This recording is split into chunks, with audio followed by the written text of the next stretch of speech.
Assalamualaikum warahmatullahi wabarakatuh. Nama saya Zenia Fatina Fana Asyara dari kelas Poltek kelas 1 ingin menjelaskan biografi tokoh. Biografi tokoh yang mau saya jelaskan adalah Ibu Fatmawati.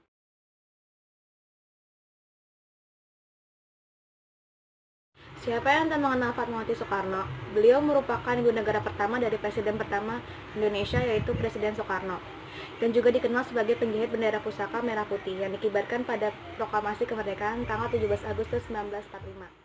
Fatmawati lahir di Kampung Pasar Maberok, Kota Bengkulu pada tanggal 5 Februari 1923 pada pukul 12 siang.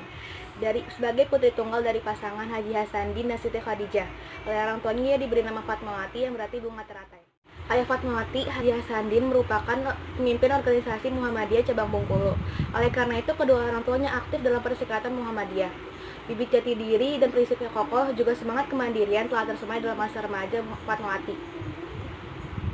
Tidak sekedar patuh, beliau cenderung menyikapi segala bentuk kehidupan sosiokulturalnya.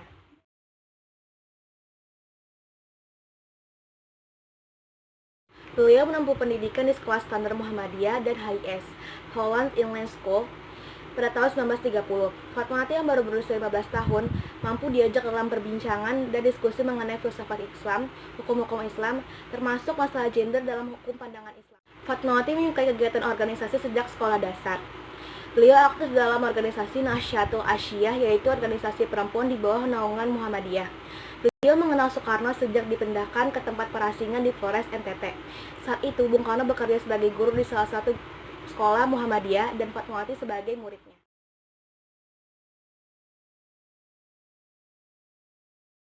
Demi mendapatkan cinta Fatmawati, Soekarno harus berpisah dengan istri pertamanya, yaitu Bu Inggit. Hingga pada akhirnya, pada tanggal 1 Juni 1943, Bung Karno dan Fatmawati menikah. Dari pernikahan tersebut, mereka dikaruniai 5 orang anak. Yang pertama Guntur, Megawati, Rahmawati, Sukmawati, dan Guru.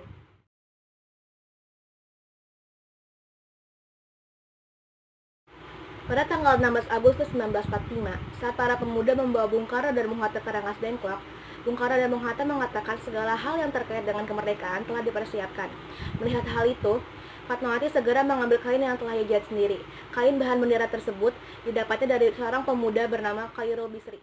Di saat Indonesia telah mendekati kemerdekaannya, beliau tidak melupakan satu hal yang sangat penting yang dikenang hingga saat ini, catatan kecil bersama Bung Karno. Ketika akan melangkahkan kaki keluar dari pintu, terdengarlah teriakan bahwa bendera belum ada. Kemudian aku berbalik, mengambil bendera yang aku buat tak kala Guntur masih dalam kandungan, 1,5 tahun yang lalu. Bendera itu aku berikan kepada salah seorang yang hadir di tempat tempat tidurku. Akhirnya perjuangan bangsa Indonesia telah mencapai titik klimaks dengan diproklamasikannya kemerdekaan Indonesia pada tanggal 17 Agustus 1945 di Pegangsaan Timur nomor 56 Jakarta oleh Bung Karno dan Bung Hatta atas nama bangsa Indonesia. Bendera merah putih yang telah dijahit Ibu Fatmawati pun segera dikibarkan sebagai wujud simbolis terhadap kebebasan bangsa Indonesia.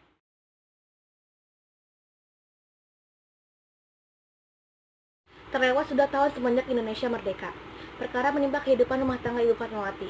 Belum genap yang mengalami bahtera rumah tangga, suaminya, Soekarno, tak kuasa menahan gejolak cintanya terhadap wanita lain. Wanita ini bernama Hartini. Inilah salah satu penyebab perpisahan dramatis antara Soekarno dan Fatmawati. Setelah berpisah dari Soekarno, Ibu Fatmawati meninggalkan istana negara dan anak-anaknya, lalu tinggal di rumah pribadinya.